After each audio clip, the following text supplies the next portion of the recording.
الحمد لله رب العالمين والعاقبة للمتقين والصلاة والسلام على سيد الأنبياء والمرسلين أما بعد فأعوذ بالله من الشيطان الرجيم بسم الله الرحمن الرحیم۔ غزوہ بنو نذیر، اس کے اہم واقعات اور نتائج اسباق پر آج ہماری درس ہوگی۔ سیرت نگار لکھتے ہیں کہ پیغمبر اسلام صلی اللہ علیہ وآلہ وسلم نے میثاق مدینہ کے تحت یہود کے ایک بڑے قبیلے بنو نذیر سے کسی قتل کے معاملے میں دیت لینے کے لیے ان کے پاس صحابہ کرام رضی اللہ تعالیٰ عنہ کے ہمراہ تشریف لے گئے۔ رسول اللہ صلی اللہ علیہ وآلہ وسلم جب بنو نذیر کے محلے میں ان کے علاقے میں چلے گئے اور ان کے سرداران سے ملاقات کی اور ان سے دیت کے معاملے میں تعاون چاہی، تو ان کے سرداران نے دیت کا معاملے میں تعاون کے لیے یا رقم دینے کے لیے ہاں کر دی اور رسول اللہ صلی اللہ علیہ وسلم کو ایک دیوار کے سائے میں اپنے صحابہ کے ہمراہ بٹھا دی۔ یہود کے سردار جب چلے گئے، آپس میں بیٹھ گئے کہ یہ معاملہ کس طرح ہینڈل کریں گے، تو شیطان ان پر سوار ہو گئی اور ان کے دل میں یہ بات آ گئی کہ کیوں نہ اس رسول سے جان چڑھانے کے لیے یہاں پر اس کا خاتمہ کرے، کیونکہ اس سے قبل پیغمبر اسلام صلی اللہ علیہ وسلم کے دو وفود مبلغین کے وہ بے دردی سے شہید کیے گئے تھے، تو یہ لوگ بھی دلیر ہو گئے تھے کہ آج چلو ان کا بھی خاتمہ کرے تاکہ تحریک ہی سرے سے ختم ہو جائے۔ ان کا ایک ساتھی سلام بن شکم نے مشورہ دی کہ آپ ایسا نہ کریں، اللہ تعالیٰ اسے خبردار کرے گا آپ کی اس چال سے اور وہ بچ جائے گا اور پھر آپ کا حشر بہت برا ہوگا۔ لیکن یہود کے ان سرداروں نے سلام بن شکم کی بات نہ مانی اپنے ساتھی کی، اور ایک بندہ عمر بن جہاش نے یہ ذمہ داری لے لی کہ وہ چھت کے اوپر سے اس پر پتھر گرائے گا اور پیغمبر اسلام صلی اللہ علیہ وسلم کا نعوذ باللہ خاتمہ کرے گا۔ اپنے منصوبے کو پورا کرنے کے لیے یہ عمر بن جہاش چھت کے اوپر چلا گیا، اور جب ایک بڑی سی پتھر پیغمبر اسلام صلی اللہ علیہ وسلم کے اوپر گرانا چاہا تو اللہ تعالیٰ نے حضرت جبرائیل علیہ السلام کے ذریعے سے پیغمبر اسلام صلی اللہ علیہ وسلم کو یہود کی اس سازش کی اطلاع دی۔ رسول اللہ صلی اللہ علیہ وسلم فوراً وہاں سے اٹھے اور روانہ ہو گئے۔ صحابہ کرام بھی پیغمبر اسلام صلی اللہ علیہ وسلم کے ساتھ روانہ ہو گئے، لیکن پتہ نہ چلا کہ رسول اللہ صلی اللہ علیہ وسلم کیوں اس طرح جلدی اٹھے اور روانہ ہو گئے بغیر دیت کے رقم کے لیے ہوئے۔ مدینہ جا کے رسول اللہ صلی اللہ علیہ وسلم سے جب صحابہ نے اس حوالے سے دریافت کی تو رسول اللہ صلی اللہ علیہ وسلم نے یہود کے سرداروں کا یہ سارا منصوبہ ان کے سامنے رکھا، اور پھر حضرت محمد بن مسلمہ رضی اللہ تعالی عنہ کو یہود کے پاس بھیجا بنو نذیر کے کہ میثاق مدینہ کی پاسداری ان لوگوں نے نہیں کی، لہذا میثاق مدینہ کے تحت اور اس زمانے میں قبائلی روایات کے تحت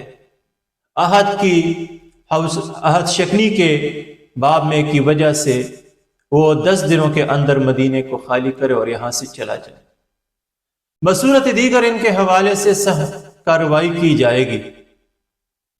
یہود کو جب پیغمبر اسلام صلی اللہ علیہ وسلم کی خبر پہنچی تو انہوں نے جانے کی تیاریاں شروع کی، لیکن اس اثناء میں دشمن اسلام، دشمن رسول، دشمن خدا، رئیس المنافقین جو ایک بڑی طاقت کے ساتھ عبداللہ ابن ابی مدینی کے اندر موجود تھا، اس نے فوراً ان یہود کے پاس پیغام بھیجا کہ وہ پیغمبر اسلام صلی اللہ علیہ وسلم کی بات نہ مانے اور اپنی جگہ پر ڈٹے رہے، کیونکہ وہ خود بھی بڑی قوت ہے بنو نذیر، عبداللہ ابن ابی کے پاس بھی بڑی طاقت ہے، وہ بھی اس کے ساتھ بھرپور تعاون کرے گی، ان کی مدد کرے گی۔ اگر عبداللہ ابن ابی نے اس کی مدد نہ کی تو وہ بھی ان کے ساتھ مدینہ سے نکلے گا۔ اس کے ساتھ ہی عبداللہ ابن ابی نے یہود کے اس قبیلے کو یقین بھی دلایا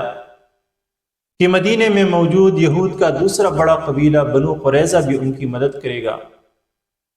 ان کا ایک بڑا اتحادی بنو غطفان بھی ان کا مدد کرے گا، لہٰذا مسلمان ان کا کچھ نہیں کر سکتا، لہٰذا وہ اپنی جگہ پر ڈٹے رہے۔ جب یہود نے مدینہ کو خالی کرنے سے انکار کی تو پیغمبر اسلام صلی اللہ علیہ وسلم نے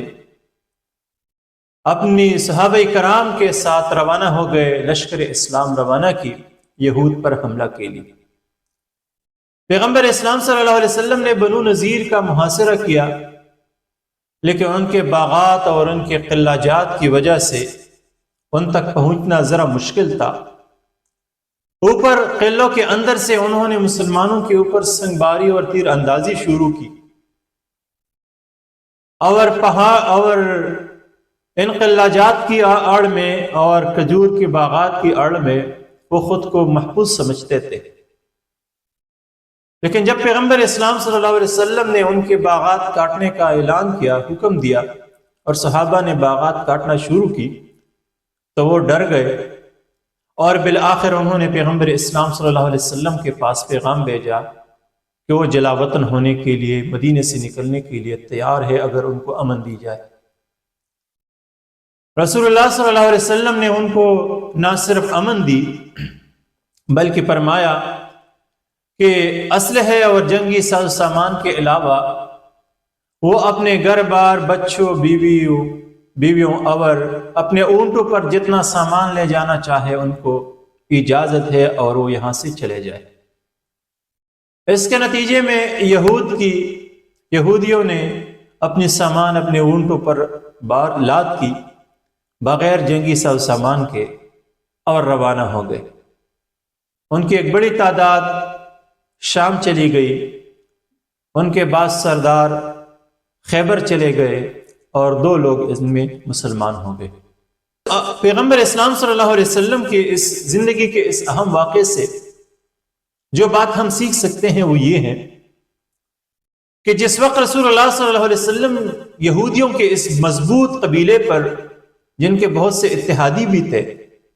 حملہ آور ہو رہے تھے، تو اتنا مشکل موقع تھا کہ اس سے قبل بھی مسلمانوں کے 2 وفود، جن ایک میں 10 مسلمان تھے اور دوسرے میں 70 صحابہ کرام تھے، شہید ہو چکے تھے۔ غزوہ احد میں مسلمانوں کو بہت بڑا نقصان بھی پہنچا تھا۔ مدینے کے اندر چھپے ہوئے منافقین کی ایک بڑی تعداد بھی موجود تھی جو ہر وقت مسلمانوں کو نقصان پہنچانے کے درپے تھے۔ مدینے کے اطراف میں اور مدینے کے اندر بنو قریظہ اور بنو نذیر کی صورت میں یہود کے مضبوط قبائل بھی تھے۔ مدینے کے اطراف میں واقع مشرکین، بدو اور دیگر قبائل تھے جو ہر وقت مسلمانوں کے اوپر حملہ آور ہونے کی کوشش کر رہے تھے۔ لہٰذا اس سخت حالت میں، ان سنگین حالات میں رسول اللہ صلی اللہ علیہ وسلم کے لیے مدینے کے اندر یہود پر حملہ کرنا ایک بہت بڑا دشوار مرحلہ تھا۔ لہٰذا پیغمبر اسلام صلی اللہ علیہ وسلم کے اس فعل سے یہ بات ثابت ہوتی ہے کہ کسی بھی وقت جنگ کے لیے اٹھنا یا دشمن اسلام کا مقابلہ کرنا، یہ ضروری نہیں کہ اس کے لیے حالات و واقعات یہ سازگار ہو، مشکلات نہ ہو، دشواریاں نہ ہوں، دشمنان اسلام کی کمی ہو، بلکہ ہمیشہ ایسا ہوتا ہے کہ مسلمانوں پر حالات تنگ ہوں گے، دشمن بے شمار ہوں گے، اندر اور باہر سے رزق ہوگا،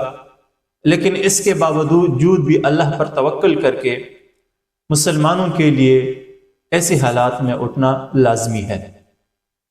دوسری مزاحمت کے لیے ضروری نہیں ہے کہ آپ کے لیے حالات سازگار ہو، مزاحمت ہمیشہ مشکل حالات میں ہوتی ہے۔ ہم دیکھتے ہیں کہ پیغمبر اسلام صلی اللہ علیہ وسلم کی زندگی کے اس واقعے میں ایک عجیب بات یہ بھی ہے کہ اس سے قبل یہود کے ایک سردار کعب بن اشرف نے پیغمبر اسلام صلی اللہ علیہ وسلم کی شان میں گستاخی کی تھی، تو رسول اللہ صلی اللہ علیہ وسلم کے حکم پر فقط اس کا سر کاٹا گیا تھا، باقی قبیلے کو کچھ نہیں کہا گیا تھا۔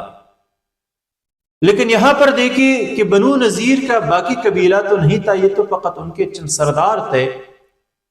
اور پھر ان میں سے فقط ایک بندہ تھا، ایک شخص تھا جس کا نام تھا عمر بن جہاش، اس نے اس قتل کا ارتکاب کیا تھا، اور مشورے میں یہود کے اس قبیلے کے سردار شریک تھے۔ تو رسول اللہ صلی اللہ علیہ وسلم نے بجائے اس کے کہ ان چند افراد کے قتل کا فیصلہ فرماتے یا حکم دیتے، آپ صلی اللہ علیہ وسلم نے پورے قبیلے کو مدینہ بدر کر دیا، جلا وطن کر دیا، جس سے یہ بات ثابت ہوتی ہے کہ جس طرح اس زمانے میں دستور کے مطابق اگر قبیلے کا سربراہ اور سردار کوئی غلط قدم اٹھاتا تو اس کی سزا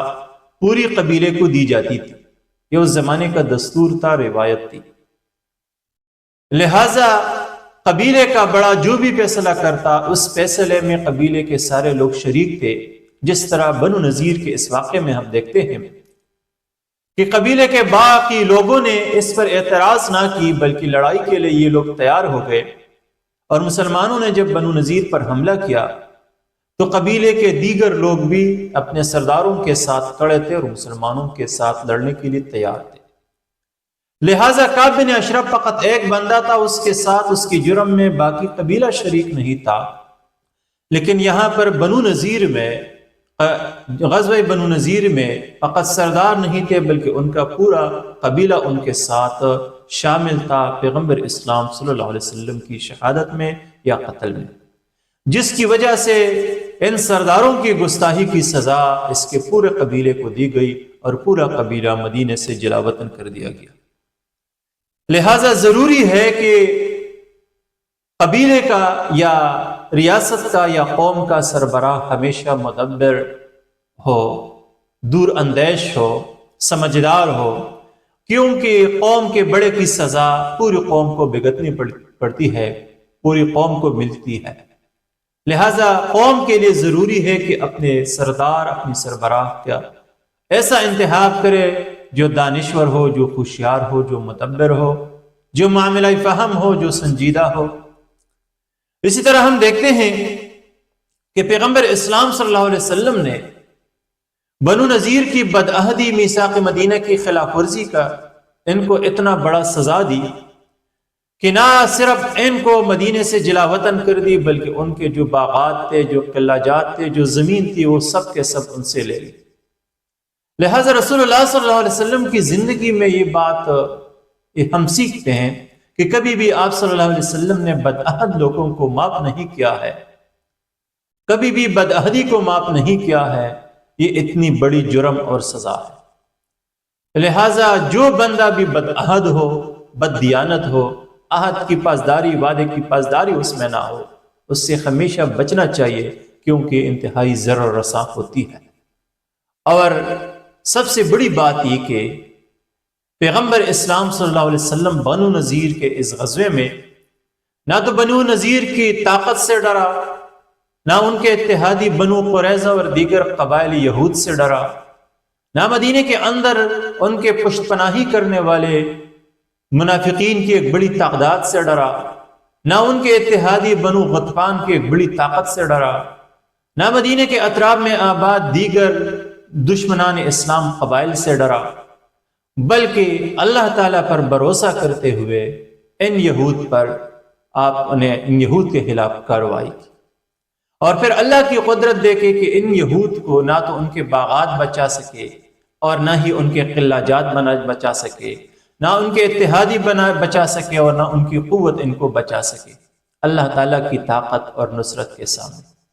لہٰذا اگر آج بھی مسلمان فقط اللہ تعالیٰ کی طاقت، اس کی مدد پر بھروسہ رکھے تو دشمنان اسلام کی طاقت بے شک ان کو نقصان تکالیف پہنچا سکتے ہیں، لیکن ان کو زیر نہیں کر سکتے، ان کو شکست نہیں دے سکتے۔ اگر مسلمان اللہ کی ذات سے ہٹ کے دیگر غیر مسلم طاقتوں پر اعتماد کرے تو ان کی تعاون پھر یا ان کی نصرت سے مسلمانوں کی فتح پھر مشکل ہوگی۔ رب کائنات سے دعا ہے کہ ہمیں سیرت النبی صلی اللہ علیہ وسلم کو سمجھنے کی توفیق عطا فرمائے۔ وآخر دعوانا ان الحمد للہ رب العالمین۔